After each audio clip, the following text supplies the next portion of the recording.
So here I go, hello, hello. I think we're probably involved in some satanic ritual. I wear the dress and the boys beards and hats. I'm not a hippie.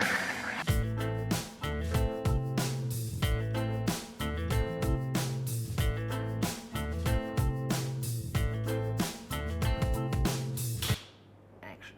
You know, people say, does fame change you? And I think initially it changes other people and it changes their response to you and their perception of you. And so you know, walk down the street and now people point and come over and say hello, or you walk into a pub and people, you can see the whisper go around. It means you have to start learning how to respond to it and appreciate it, and you know, and not be too afraid of strangers.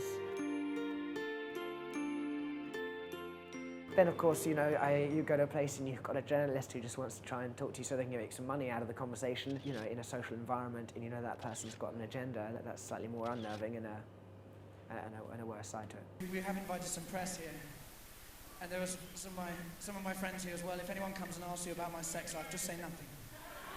I'd spoken about doing this for so many years, and you know, I think if I hadn't then done this, no one would have taken me seriously amongst my friends, because I just said, you know, I'm going to be a musician, I'm going to do music, and I think the greatest push, you know, there was one friend saying, you know, yeah, you're just saying it, you'll never actually go out and do it, and I think I talked myself into a corner so much that I really had no option but to leave any serious job and go and at least try to do music. You don't care about the young folks, talk about the young style. You know the one, the old folks talk about the old style too. Do you know it or not? You're going to be a racing driver. Are you? No, I don't think so. I think my mum probably has music in her. And she made me learn the piano from a very early age. In fact, before that, she was making me learn the recorder and the violin. I just remember playing hot cross buns with some children dancing anti-clockwise around a table with some hot cross buns on it. And I think we're probably involved in some satanic ritual. And that's probably why it's worked.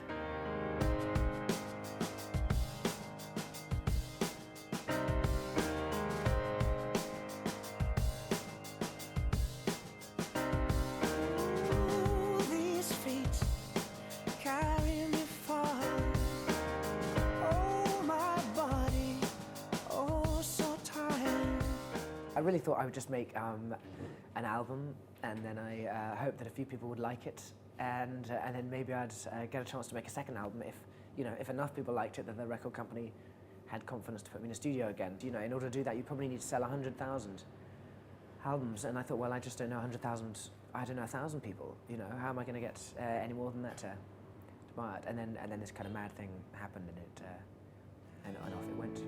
Strong as you are, tender you go. I'm watching you breathing for the last time.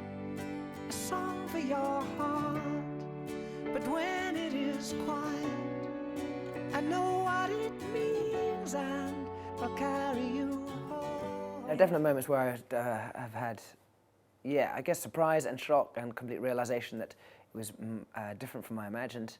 Glastonbury main stage was one of those times. You know, it's the pyramid stage, and the entire field full of about 80,000 people. It came as a real surprise and a real moment, one I'll never forget. I think with what had happened and the great popularity of that first album and the great experience of going out on a world tour and the great connection with people, then there was definitely a healthy backlash against something that had gone from being unheard of to mainstream so very quickly. For me, it was a great reminder of what I was really in it for in the first place. Writing songs that I really believed in, that really expressed what I felt and what I could hear in my own head, that really meant something to me. And whatever the journey was, it was then good to stop and write about the human experiences, the human emotion behind all of it. One day your story will be told. One of the lucky ones who's made his name. One day they'll make you glorious beneath the lights of your deserved fame. It's definitely a really interesting time that I think we're in, with a few wars and with poverty and disease. Global warming and climate change is probably the most important thing that humans possibly have had to deal with, and yet the obsession with things that are so meaningless. We spend you know, the most ridiculous amount of money on worrying about who's wearing knickers in Hollywood. Annie, you had your name in the bright lights. I thought I saw your photograph, having such a laugh in a magazine. Did it all come tumbling, Annie? And you were made for the big time. They said you're a star to be in the enemy, but the walls came tumbling down. Having come from a boarding school where you're quite protected and closed from the real world, at least joining the army, then you're working with people who are from all walks of life. I have friends and family who are in Iraq and Afghanistan, so I can imagine it, having been in Kosovo myself, so I know what they're going through to a degree. Today, we deploy to the Balkans. We don't know how long for, and we don't know what our job is yet.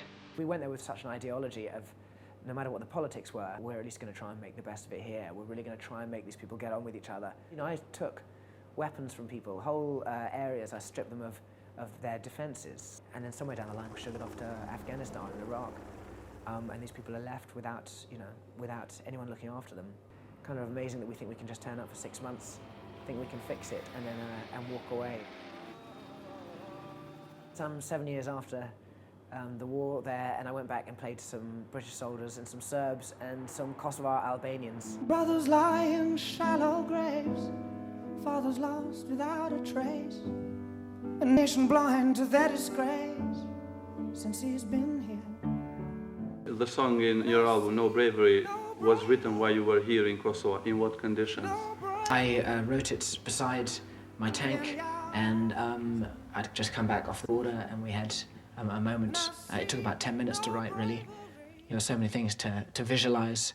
I just needed to describe what we were seeing. Houses burned beyond repair, the smell of death is in the air. A woman weeping in despair says he has been here.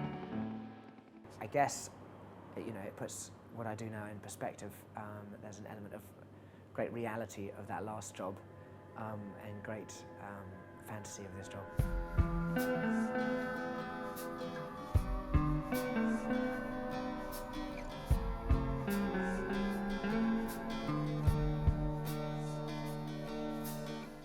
For me, the part of music that I really enjoy is melody. If I can write a little snippet of something that you can sing, if it makes you feel something, from that feeling will then come lyrics straight away, and then let that little seed grow and develop.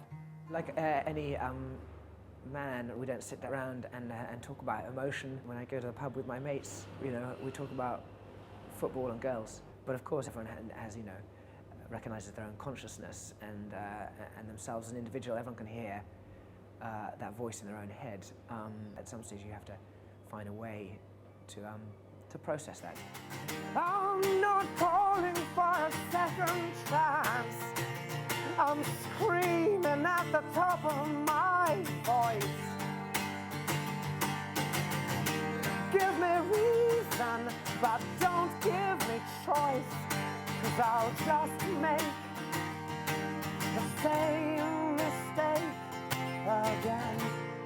I run my tour pretty similarly to the way I ran an army troop, actually. We have 6 a.m. inspections, standing by your bunks. You're not really supposed to say how much fun you have in the world. People get upset if you say you're having a lot of fun, but I'm having the best time of my life on tour. We set up our toys on a stage, and then an audience comes in, and you know, we play around. And then we have an after-show party every single night. And when it all gets too much, 4 in the morning, whatever, your bunk is only, you know, 50 meters away at the most. You get on that, pass out, and wake up in the next day in a new city. Do it all over again.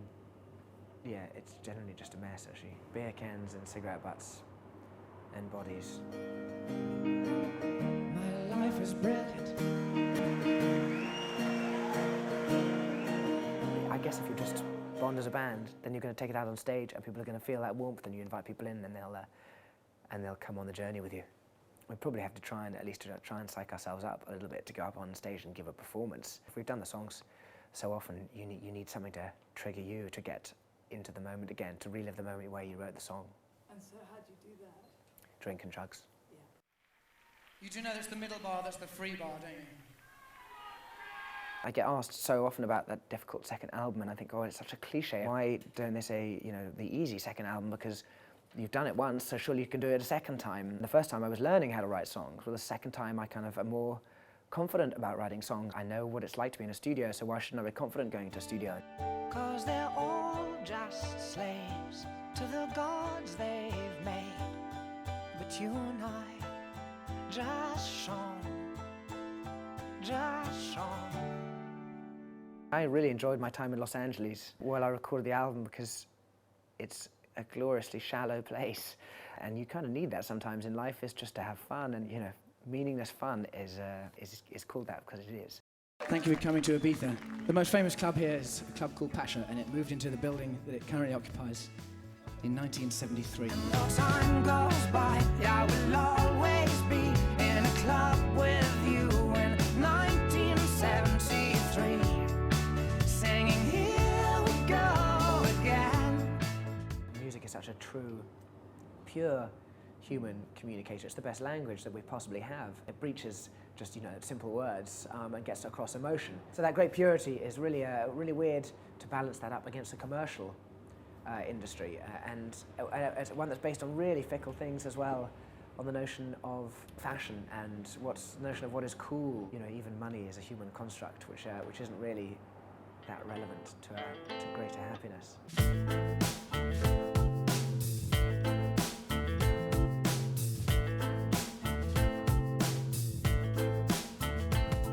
The greatest quality anyone could possibly have is compassion for other human beings.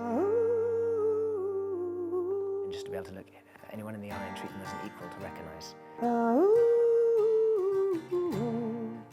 that no one is greater or better or more deserving than the next. That'll do.